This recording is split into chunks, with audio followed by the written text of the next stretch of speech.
Breaking news, Houthis inatake ang barkong papuntang Israel kahit may warning na ang Amerika. Mayroong binitawang pahayag si Yahya Saree. Ayon sa kanya, sa tulong ng makapangyarihang Diyos, ang hukbong pandagat ng Yemeni Armed Force ay nagsagawa ng isang targeting operation laban sa barkong CMA-CGM Tage na patungo sa mga ports ng Palestine na nasakop ng Israel. Ang targeting operation ay naganap matapos tumanggi ang mga crew ng barko na tumugon sa mga tawag mula sa hukbong pandagat ng Yemen, kabilang rin dito ang mga warning shots. Ang mga Houthis na suportado ng Iran ay nagwawala sa Red Sea. Inangkin ng mga Yemen-based rebels ang pag-atake sa isa pang container ship. Nagbabala ang tagapagsalita ng Houthi, ayon sa kanya, walang pag-atake ng US ang makalulusot ng walang parusa. Ngunit itinanggi ng French shipping firm na ang barko ay inatake o nakabound sa Israel. Inangkin ng Iran-backed Houthis ng Yemen ang isa pang pag-atake sa Red Sea sa isang merchant ship. Batay sa tagapagsalita ng Houthi na ang CMA-CGM Tage ay inatake matapos nitong hindi pansinin ang mga warnings. Sinabi ni Yahya Saree na ang barko ay Israel-bound, ngunit hindi tinukoy kung paano ito inatake. Inulit din niya ang paninindigan ng Houthis na ipagpapatuloy nila ang kanilang mga pag-atake hanggang sa makapasok ang tulong sa Gaza at nagbigay pa ng panibagong babala sa US. Narito pa ang pahayag ni Yahya Saree.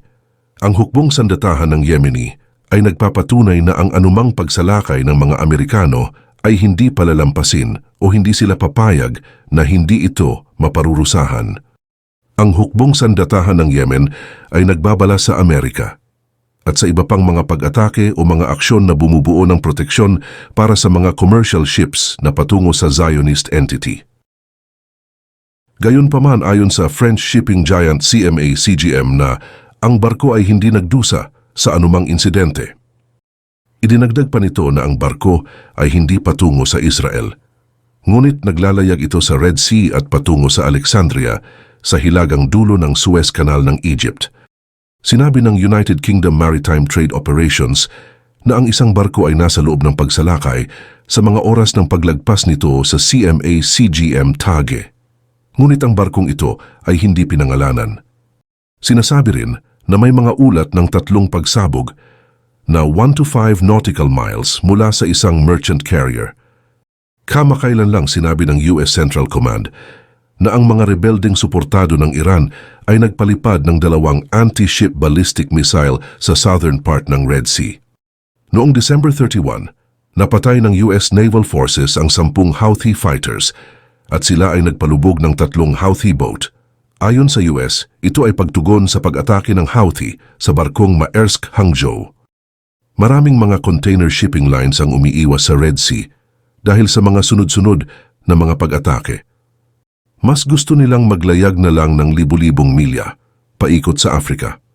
Ayon sa Houthi, hinahabol daw nila ang mga sasakyang pandagat na may koneksyon sa Israel. Hezbollah leader at 8 iba pang miyembro ang napatay sa Israeli strike. Ayon sa IDF, naaatakihin nito ang teritoryo ng Lebanese dahil nakikita nila na ito ang nararapat gawin.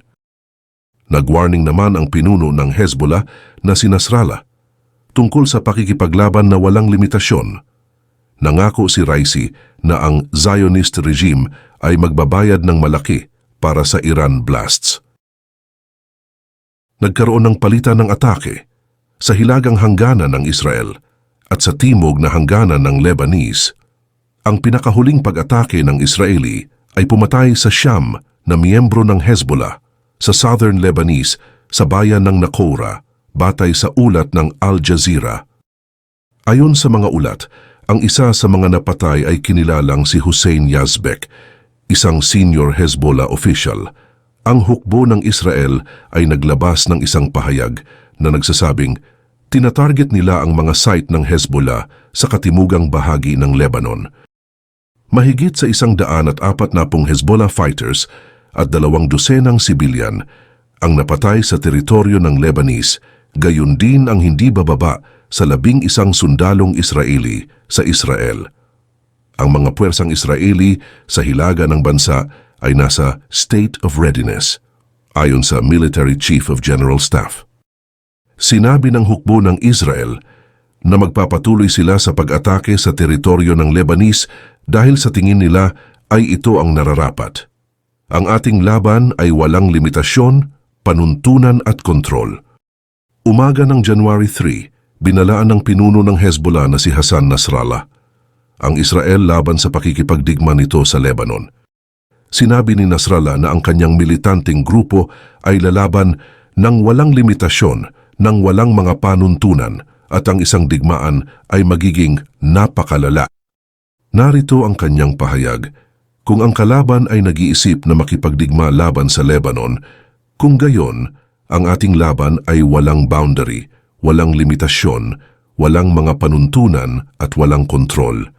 Alam ng Israel kung ano ang ibig kong sabihin, ang ating mga tauhan, mga missiles, mga kapabilidad o mga kakayahan at ang ating mga pagbabanta. Ang lahat ng ito sa nakalipas na mga taon ay wala ng kabuluhang pag-usapan pa. Ngunit sapat na ang pagbanggit nito at manatili tayong hindi natatakot sa digmaan, hindi tayo natatakot at hindi tayo nag-aalangan. Kung natatakot man tayo, titindig tayo sa harapan at maninindigan. Binantaan tayo ng mga Amerikano at dinalhan tayo ng mga Pranses ng mga nakakatakot na mensahe at gayon din ang mga British at mga Germans. Huminto ba tayo? Umatras ba tayo? Nag-atubili ba tayo? Ang sagot ay hindi. Mayroon pa bang nag-iisip na makidigma sa atin? Sa madaling salita, pagsisisihan nila ito kung papayag ang Diyos. Ang pakikipagdigma sa atin ay magiging napakagastos at magiging napakalubha. Kung ang Hezbollah ay hindi sumali sa pakikipaglaban noong October 8, malamang ang Israel ay nagsagawa na ng isang nakakagulat na digmaan sa Lebanon, ayon sa Hezbollah leader. Ang mga mandirigma ng Hezbollah ay handang magsimula ng isang all-out war kung sakaling magkaroon ng anumang pagsalakay ang Israel sa Lebanon, pagdadagdag ni Nasrallah. Ang mga pahayag ni Nasrallah ay nangyari pagkatapos sisihin ng Hamas at Hezbollah ang Israel sa pagpatay sa Hamas top leader na si Saleh al-Arouri. Kinumpirma ng Israel na napatay ang hostage habang may isinasagawang rescue bid. Kinumpirma ng militar ng Israel na isang hostage na hawak ng Hamas ang napatay sa isang rescue attempt ng mga special forces sa Gaza noong Disyembre. Una nang pinangalanan ng militanteng grupo ang lalaki bilang Sahar Baruch. Ngunit kinumpirma pa lamang ng IDF ang kanyang pagkakakilanlan. Sinabi ng IDF na hindi pa nito matukoy ang sanhi ng kamatayan sa pagkakataong ito at hindi pa rin nila alam kung si Baruch ay pinaslang ng Hamas o napatay sa pag-atake ng Israel. Ang Hamas noong panahong iyon ay nag-claim na si Baruch ay pinatay ng IDF at sila ay nag-publish ng isang footage ng kanyang katawan. Pagkatapos ng insidente, sinabi ng IDF na 2 sundalo ng IDF ang malubhang nasugatan sa failed hostage rescue attempt. Ang listahan ng hostage na inilathala ng Israel ay kinilala si Baruch bilang isang civilian student na 24 years old nang siya ay nahuli sa mga pag-atake noong October 7. Ang mga nasa likod ng deadly blast ay magbabayad ng malaki, pangako ng Iran President. Naglabas ng babala ang Pangulo ng Iran matapos ang magkasunod na pagsabog na ikinamatay ng hindi bababa sa 75 katao sa ika-4 na anibersaryo ng kamatayan ni General Qasem Soleimani. Narito ang pahayag ni Iranian President Ebrahim Raisi. A huge crowd is moving toward the hallowed grave of Qasem Soleimani these days, and you try to scare the people with a barbaric act. Now that you can't overpower the resistance and your power has lost its efficiency against resistance forces, you come for the innocent people. Be aware that in exchange for this horrifying crime, you will pay a high price. Ang mga pagsabog ay naganap malapit sa libingan ni Soleimani, habang may mga tao na nagsipila at nagtipon para sa kaganapan. Ilang minuto ang pagitan ng may naganap na pagsabog at niyanig nito ang lungsod ng Kerman, halos 820 kilometro sa timog silangan ng kabisera ng Tehran. Nangako ang pinuno ng Iran na parurusahan ang mga responsable sa mga pagsabog kung saan hindi bababa sa 211 katao ang nasugatan. Narito ang kanyang pahayag patungkol dito. I warn the Zionist regime. Without doubt, for this crime and the other crimes you commit, you will pay a price that will make you regret badly. Samantala, ang matinding sagupaan sa pagitan ng mga Palestinian fighters at Israeli forces ay naiulat sa Ramallah's El Bire City at Tamun Town sa West Bank. Ayon sa Al Jazeera, nagpatuloy ang mga pagsalakay ng militar ng Israel sa nasakop na West Bank mula kagabi at noong January 4.